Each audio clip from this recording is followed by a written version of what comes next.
sobre as deformações físicas. Cadernos 43, em 15 de outubro de 1943. Diz Jesus: a Igreja aplicou a Maria, minha mãe bendita, os louvores que o esposo do cântico diz à sua amada. E nenhuma criatura no mundo tem, de fato, tanto direito de ter estes louvores para si. Isso deixando de lado e, sobretudo, a sensualidade que celebra as belezas físicas, que também são grandes em Maria, porque sua exclusão da culpa de origem havia feito de Maria uma criatura perfeita, como as duas primeiras criadas pelo Pai. E as duas primeiras, obra excelsa do Criador, tinham, além da beleza incorpórea da alma inocente, a beleza física do corpo criado pelo Pai. A feiura física veio ao homem como uma das muitas consequências da culpa. A culpa não fere somente o espírito, ela levou tal lesão também à carne. Do espírito, que havia perdido a graça, vieram instintos contra a natureza, os quais tiveram como fruto as monstruosidades da raça. Se o homem não tivesse conhecido o pecado, não teria conhecido certos estímulos e não teria contraído alianças egoístas e malditas, que depois pesaram, ao longo dos séculos, com a marca da feiura sobre a primeira beleza original. E mesmo quando o homem não chegou a tornar vil a si mesmo, com certas culpas, a maldade, levada até a delinquência, marcou com estigmas os rostos dos ímpios e de seus descendentes, estigmas que ainda hoje vós estudais para reprimir a delinquência. Mas vós, cientistas que os estudais, deveríeis começar por retirar do vosso coração o primeiro estigma de delinquência, aquilo que vos faz rebeldes a Deus, a sua lei, a sua fé. É preciso curar o espírito, não reprimir as culpas da carne e do sangue. Se o homem, curando a si mesmo em primeiro lugar, cuidasse então da educação espiritual dos irmãos, reconhecendo ser este espírito o motor dos vossos atos, e não o negando com as palavras, mas sim com as obras de toda a vida, a delinquência diminuiria, até se tornar uma manifestação esporádica de algum pobre doente mental. A feiura física tanto é sinal peculiar ou de remota conjunção com o mal no tempo mosaico, que o deformado era excluído dos serviços divinos. Isso, por um conjunto de razões, era necessário usar de uma severidade e de um absolutismo, e que depois eu modifiquei com a minha doutrina de amor. As razões, um dia eu te expliquei. A justiça deu essa lei não para ensinar os homens a faltar com a caridade para com os infelizes, mas para pôr um freio à animalidade dos homens, que tinham temor e terror de que suas culpas contra a natureza gerassem deformados que deveriam ser excluídos do serviço divino, um serviço de suma aspiração dos filhos de Israel. Depois vim eu, sabedoria eterna, encarnada por vós, e modifiquei a lei com o fogo da minha caridade e com a luz da minha inteligência.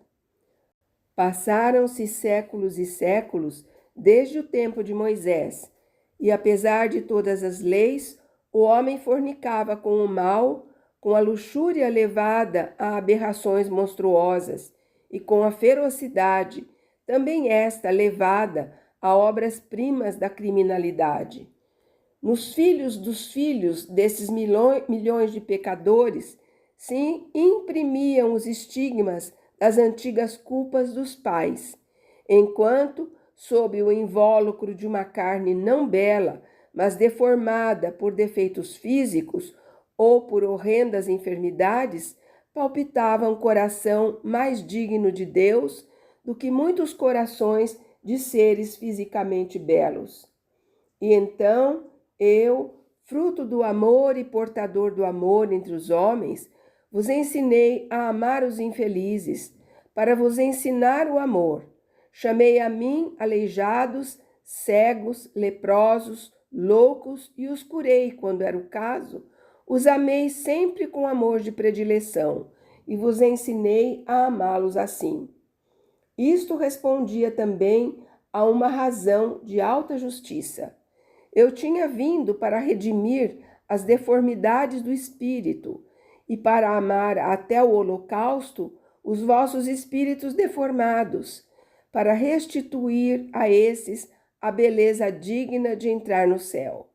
Eu podia não amar os deformados da carne, cuja deformidade era uma cruz que por si mesma redimia o espírito de quem a sabia levar? Não. O Salvador amou-os e ama os infelizes da terra. E se não pôde para todos fazer o milagre de tornar perfeitos os seus membros destinados a perecer, não pôde por motivos que é inútil explicar aos homens. O Salvador pode dar a todos os que uma doença humilha a divina certeza da posse do céu, se souberem sofrer a sua prova de martírio, sem duvidar da bondade do Eterno. Isso sem se revoltar pela sua sorte, acusando a Deus. Que eles também me amem pela dor. Eu os premiarei por seu amor, e os desamparados da terra se tornarão triunfantes no céu. A minha mãe, a sem culpa, a toda formosa, a desejada de Deus, a destinada a ser minha mãe, possuía a harmônica integridade dos membros, nos quais era evidente o dedo modelador de Deus que a havia criado à sua perfeita semelhança. As obras dos artistas foram diligentes durante séculos para representar Maria. Mas como representar a perfeição? Ela transparece de dentro para fora. E ainda que possais fazer uma forma perfeita com o pincel e com o cinzel, não poderia expor-lhe a luz da alma, que é algo espiritual e que é o inefável toque divino posto sobre uma carne que é santa. Toque que vedes transluzir a partir do interior sobre vossos irmãos e que vos faz exclamar: que santo rosto! Como podeis representar Maria, a toda santa do Senhor? Cada vez que ela aparecia, e então vós vos esforçáveis para reproduzir o seu semblante, os beatos das visões dela exclamavam: esta obra é formosa, mas não é Maria. Ela é bela de uma forma diferente, de uma beleza que não podeis reproduzir e que não se pode descrever.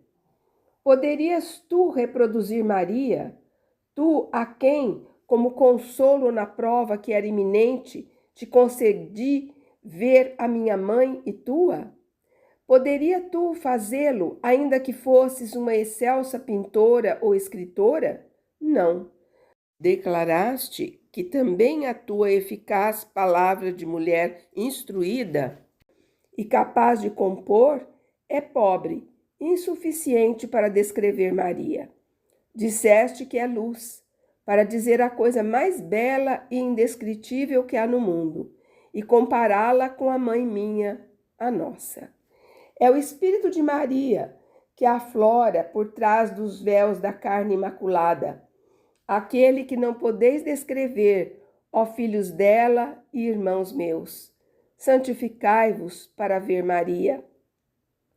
Mesmo que no paraíso tivesseis, por suposição, que ver apenas ela, já seríeis bem-aventurados.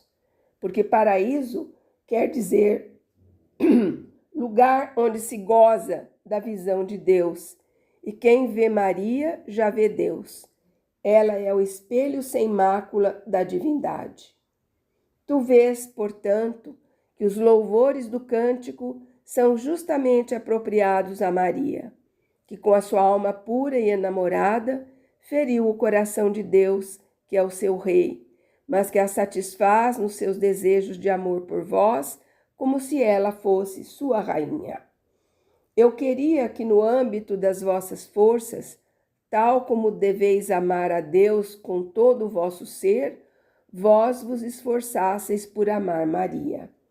Amar quer dizer imitar, com espírito de amor, aquele que se ama. E eu fiz disto um doce mandamento. Saber-se-á que me amais quando se vir que fazeis as obras que eu faço. Agora vos dou o mesmo mandamento para minha mãe. Ver-se-á que a amais quando a imitardes. Ó, se o mundo se esforçasse para imitar Maria!